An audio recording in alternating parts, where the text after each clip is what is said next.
우리 치료하시는 하나님의 제목으로 우리 하나님 말씀을 함께 나누기를 원합니다. 자, 한 젊은이가 밝은 가로등 밑에서 뭔가를 열심히 찾고 있었습니다. 그래서 지나가던 사람이 물어봅니다. 이거 젊은이 뭘 그렇게 열심히 찾고 있나? 제가 지갑을 잊어버려서 지금 지갑을 찾고 있습니다. 아니 그 밝은 데서 지갑을 그렇게 못 찾나? 아니 저는 지갑을 여기서 잊어버리지 않고요, 저 어두컴컴한 골목길에서 잊어버렸습니다.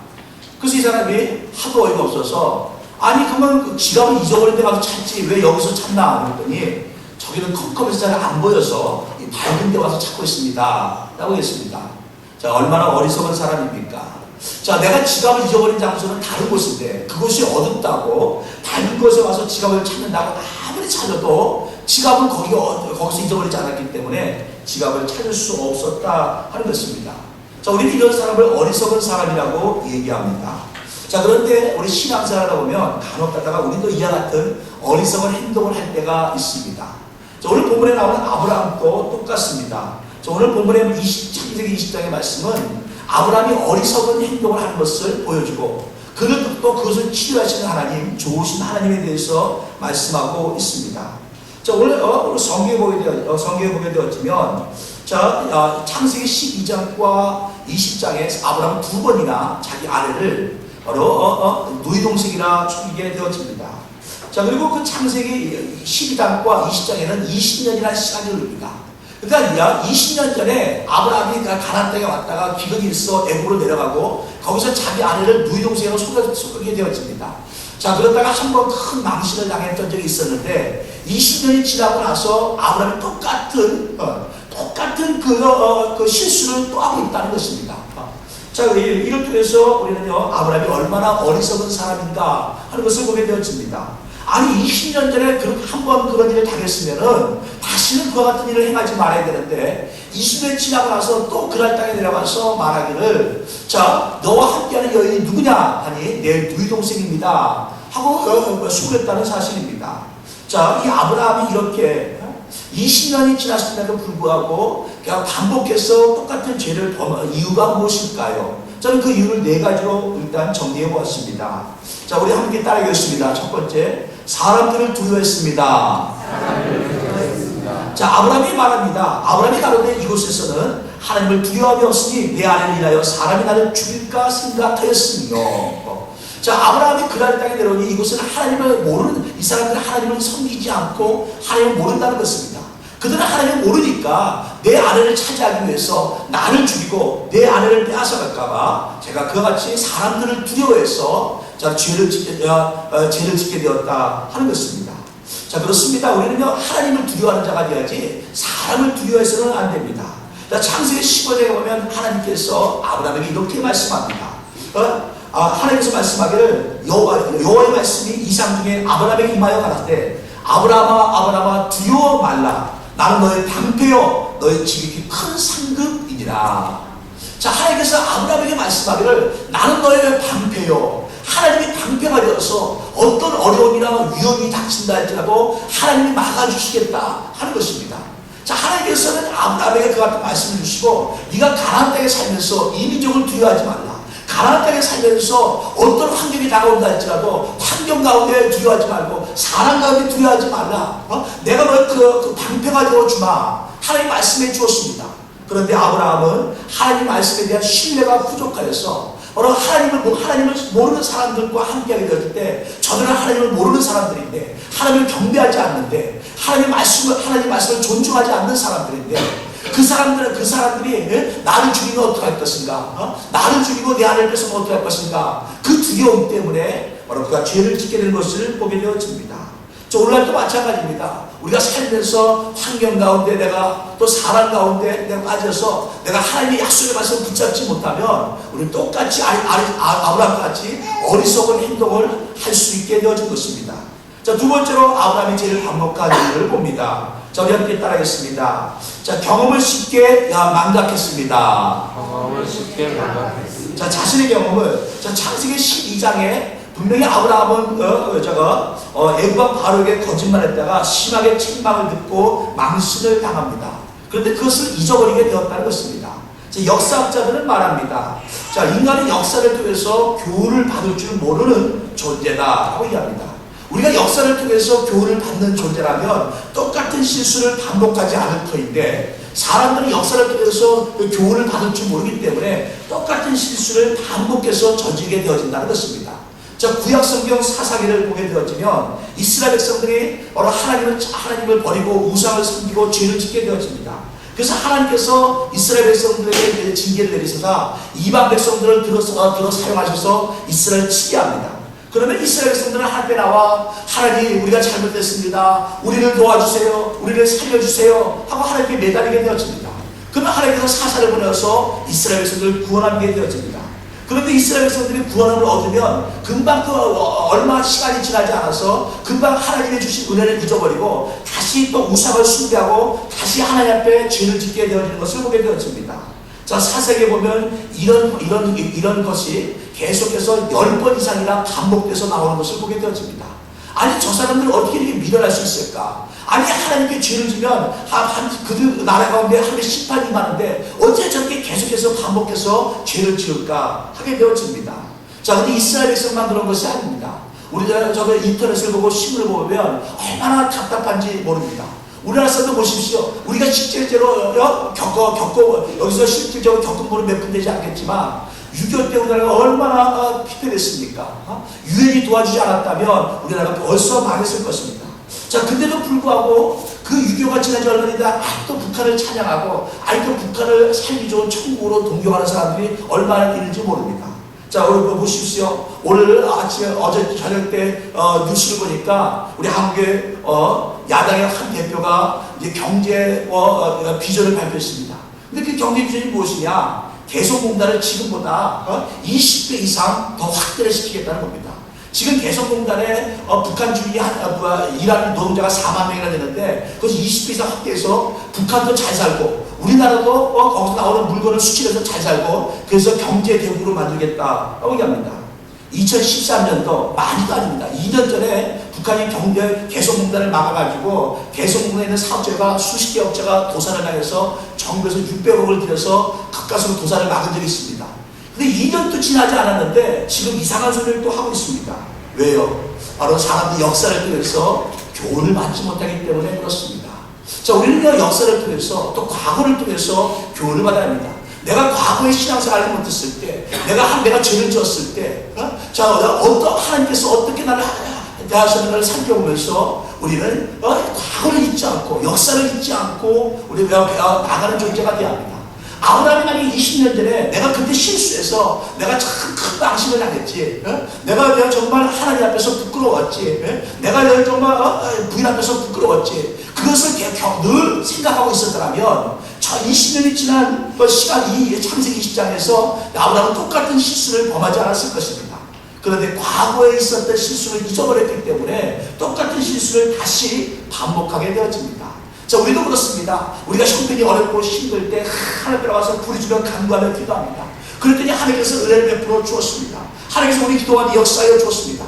그런데 시간이 지나고 나면 우리는 기도하면 하나님이 들으신다, 응답하신다. 내가 하나님의 말씀을 붙잡고 나가면 하나님 나와 함께 하신다. 나의 방패가 되어주신다. 그것을 쉽게 잊어버립니다. 그리고 쉽게 그냥 쉽사리 세상 가운데 살면서 하나님을 내가 믿고는 있지만 하나님에 대한 말씀은 내 안에 있지만 하나님의 약속을 기억하고는 있지만 그러나 세상 가운데 살면서 그들을 잊어버리고 살아갈 때가 얼마나 많은지 모릅니다. 자, 그래서 우리가 죄를 반복하는 것은요, 우리 과거를 잊어버리기 때문에 그렇습니다. 자, 세 번째로 아브라함의 죄를 반복한 이유는 무엇입니까? 자, 우리 세 번째 함께 따르겠습니다. 자, 영적인 생활을 게을리했기 때문입니다. 자, 아무리 영적인 거인이라 할지라도 또 믿음의 사람이라 할지라도 경건 생활을 게을리하게 되어지면 우리는 시험에 빠지게 되어집니다. 자, 다윗을 보십시오. 하나님 말씀합니다. 내 마음에 합한 자라 했던 다윗도 바로 그가 경건 생활을 게을리했을 때 바로 밧세바를 보고 운명을 품게 되어지지 않습니까?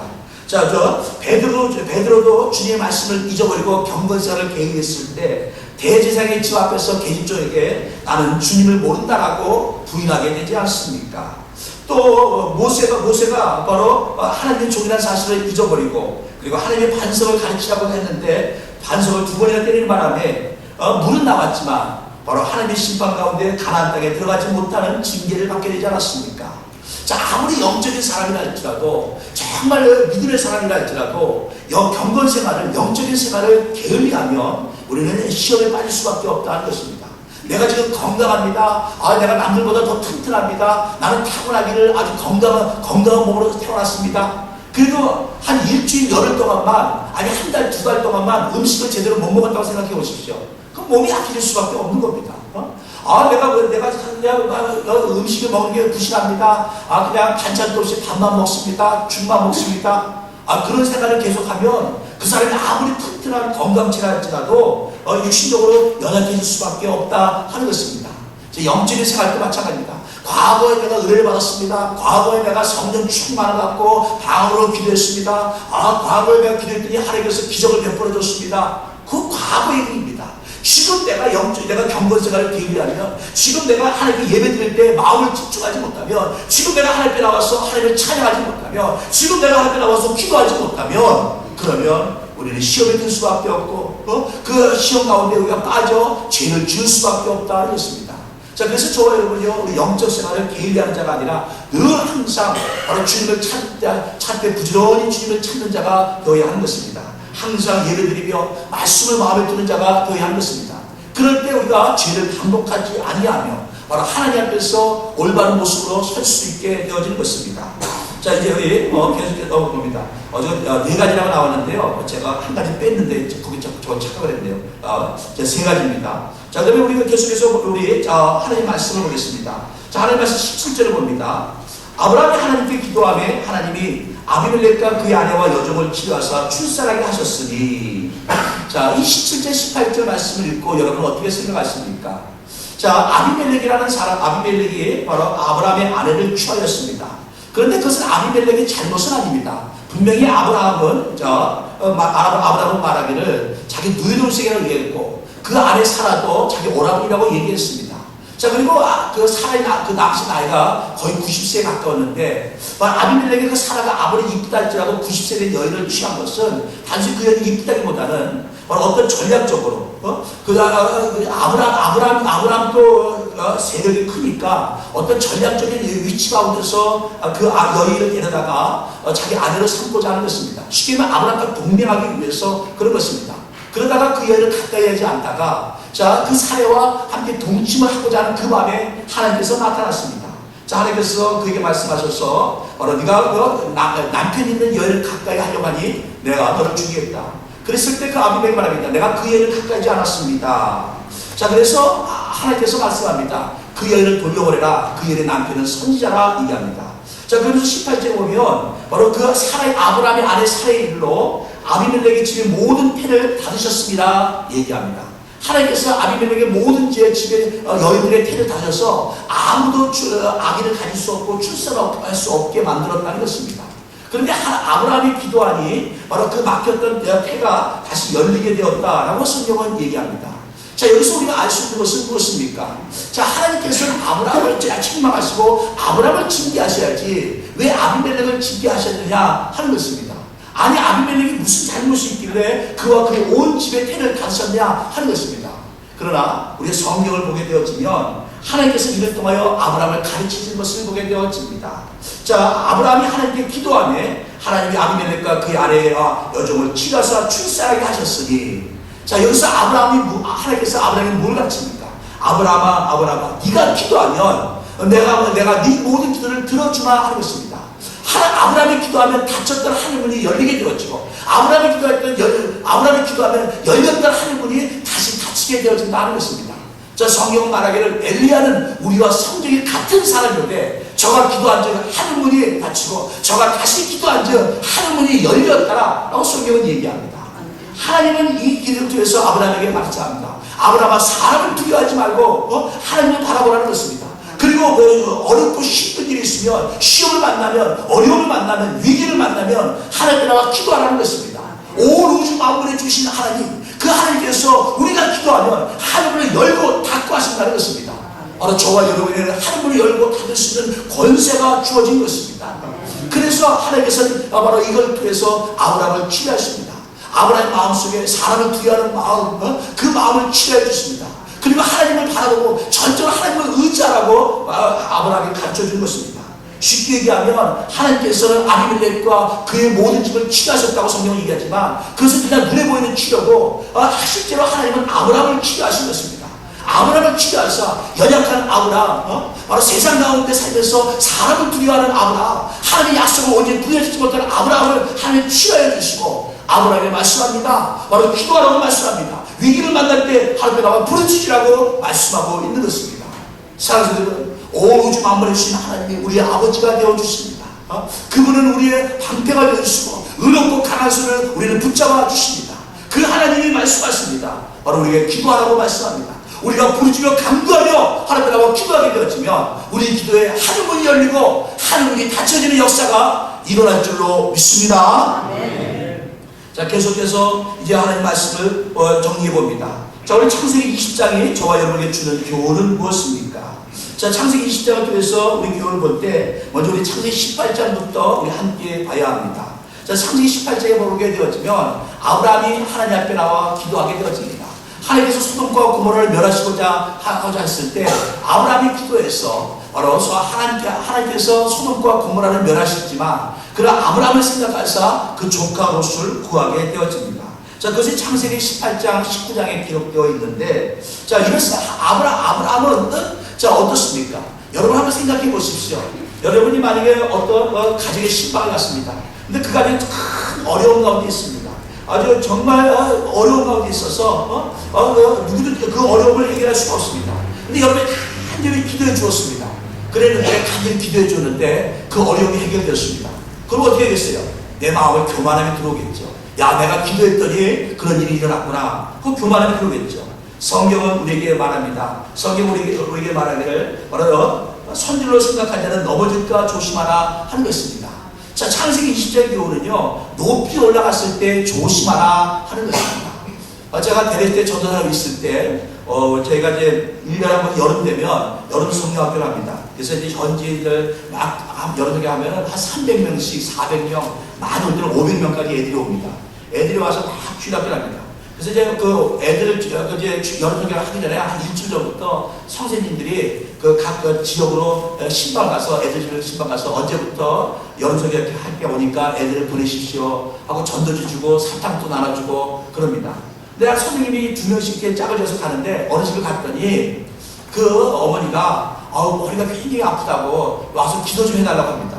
근데 이분은 주일학교 선생님인데 한 번도 누구를 위해서 기도해 본 적이 없는 거예요. 순간적으로 당황했습니다. 아니 내가 무슨 목사도 아니고 전도사도 아니고 무슨 뭐 교회 대단한 사람도 아니고 그냥 주일학교 선생인데 애들 교회 보내라고 왔는데 갑자기 그냥 그 어머니가 몸이 아프다고 좀 기도 좀 해달라고 하니까 당황해서 어쩔 줄을 모릅니다.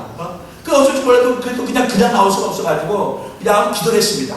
물론 기도하고 나서 반드시 치료된다, 난다 하는 그런 자신감은 전혀 없고 기도하려니까 어떻게 기도를 했는데 무슨 기도를 했는지도 모르고 기도를 하고 나왔습니다. 그리고 한 주간이 지났습니다. 그리고 애들이 좋아합니다. 근데 그 애를 손잡고 어머니도 같이 왔습니다. 근데 그 어머니가 그 선생님과 막 이렇게 인사하는 거예요. 지난주에 네가 와서 나를 기도해 줬는데 그러고 났더니 몇 시간 지나면서 다 낫다는 거예요. 기도해 주고 낫다는 겁니다. 이 선생님이 갑자기 이렇게 자기는 기도하고 나서 어떻게 기도하고 기도도 잊어버렸는데 그 소리 들으니까요, 굉장히 마음속에 자부심이 생기는 거예요. 그래가지고 만난 사람입니다. 선생님, 제가요, 누구 기도했는데 제가 났어요. 그래, 잘했네. 근데 그걸 한 번이 아니라 만날 때마다 저한테 얘기하는 거예요. 전사님, 누구 기도해서 치료받았다고, 누구 병자 이렇게 왔냐는 거예요. 난 기도해서 병자 이렇게 왔다 하는 겁니다. 자, 이게 그런 마음에 자부심이 드는 건 좋은데 이게 지나치게 되어지면 교만이 되어집니다.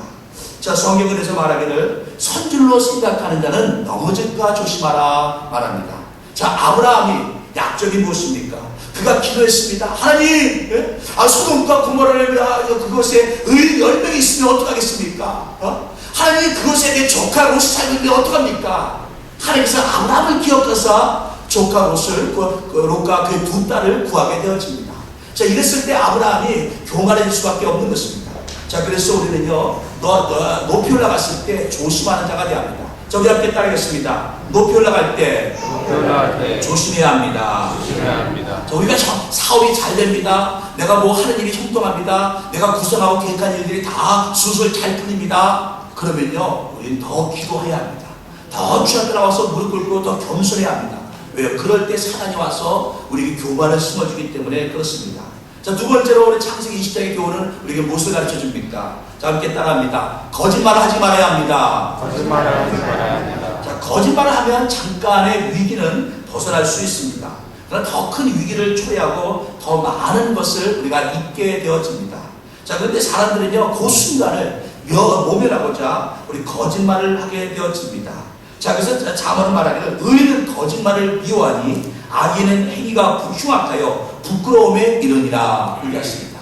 자, 의인은 어떤 사람이라고요? 거짓말을 미워한다 라고 얘기하고 있습니다. 또 잠언 30장에 보면 그 허탄과 거짓말을 여기서 멀리 하옵시며, 자, 잠언을 쓴 기자는 말하기를 바로 거짓말을 여기서 멀리 하옵시며 라고 얘기합니다. 자, 아브라함은 얘기합니다. 아니, 원래 자기 그 아내 사라가 원래 이복 누이동생이니까 누이동생이라고 한 것은 거짓말이 아닙니다. 그런데 아내라는 것을 숨겼기 때문에 그것은 거짓말이 되어지는 것입니다. 제가 예전에 읽었던 어느 책입니다. 어떤 사람이 사냥꾼인데 아주 집에 여러 사냥개가 있는데 아주 똑똑한 사냥개가 있습니다. 근데 하루는 사냥을 나갔다가 이 사냥개가 곰이랑 싸우다가 발을 다쳤습니다. 발을 다쳐가지고 발을 쩔뚝쩔뚝하게 되어집니다. 사냥개가 발을 다쳤으니까 더 이상은 사냥개로서 역할을 할 수가 없는 것입니다. 자, 그래서 발을 치료하려고 했는데 이게 발이 어떻게 잘못됐는지 치료가 안 됩니다. 쩔뚝쩔뚝거립니다. 근데 마침 다른 사냥꾼이 예전부터 그 사냥개를 굉장히 탐을 냅니다. 그 사냥개 나한테 안 팔 건가? 나한테 좀 팔게 몇 번이나 그랬습니다. 이 사람아, 이 개가 어떤 개 내가 팔어? 이 개가 곰도 잡고 호랑이도 잡는 개인데 안 팔어. 했는데 이 개가 아무리 똑똑한 개라 할지라도, 아무리 사냥개로서 재능 있는 개라 할지라도 다리를 다쳐서 제대로 뛰지 못하니까 더 이상 사냥개로서 어떤 그 효능을 잊어버린 겁니다. 자, 근데 이 사람이 그 개를 안고 자기 친구 집을 갑니다. 친구 집을 안고 한참 얘기합니다. 친구가 다시 한번 물어봅니다. 이 사람은 그 개 안고 다니지 말고 좀 나한테 팔어. 그럽니다. 그때 이 개가 조금 나이가 있어서 예전 같지 않은데, 그래도 괜찮아. 나한테 팔어. 정말 살 건가? 그래, 살 거야. 그러면 이 개가 좀 예전처럼 막 빨리 못 달리는데 그래도 할 건가? 그래, 내가 살찐 사람하고 안 사. 그럼 그래, 그럼 내가 그럼 팔기로 하세. 해가지고 역청 한자라고 걔하고 바꿨습니다. 이 사람 와서 얘기합니다. 나는 분명히 거짓말 하지 않았어. 나는 그 개가 예전처럼 빨리 달리지 못한다고 분명히 말했어. 그 개를 산 건 그 사람의 잘못이야 라고 얘기합니다. 그렇지만 이것은 거짓말이 아닐까요? 거짓말입니다. 왜? 그 개가 분명히 빨리 못 달린다고 얘기는 했지만 그 개가 사냥하다 다쳐서 다리를 쩔룩거려서 이제는 뛰어다닐 수 없는 사냥개로서 가치를 잃어버린 개라는 것을 얘기하지 않았기 때문에 그것은 거짓말이 되어진 것입니다. 자, 사람들은 여기에 거짓말을 교묘하게 바꾸면서 거짓말이 아니라고 얘기합니다. 그러나 하나님은 거짓말을 미워하시는 분이십니다. 하나님은 거짓을 미워하시는 분이십니다. 자, 거짓말을 하면 우리가 하나님 앞에서 하나님의 은혜를 잊어버리게 되어지고, 거짓말을 하면 우리가 마귀의 시험에 빠지게 되어진 것입니다. 자, 그래서 우리는요, 거짓말을 하지 말아야 하는 것입니다. 자, 세 번째로 우리 함께 창세기 20장에 주는 마지막 교훈을 봅니다. 우리 함께 따르겠습니다. 인생의 위기와 환란이 왔을 때 하나님이 도와주십니다. 자, 하나님께서는 우리를 결코 저버리지 않습니다. 내가 부족하다 할지라도, 내가 정말 하나님 앞에서 온전치 못하다 할지라도, 내가 정말 100% 하나님 말씀대로 살아가지 못한다 할지라도 하나님께서 우리를 택하시고 부르셨고 하나님의 자녀로 삼아 주었기 때문에 인생 가운데 위기가 와도 환란이 오고 역경이 다가온다 할지라도 하나님은 우리를 도와주신다는 것입니다.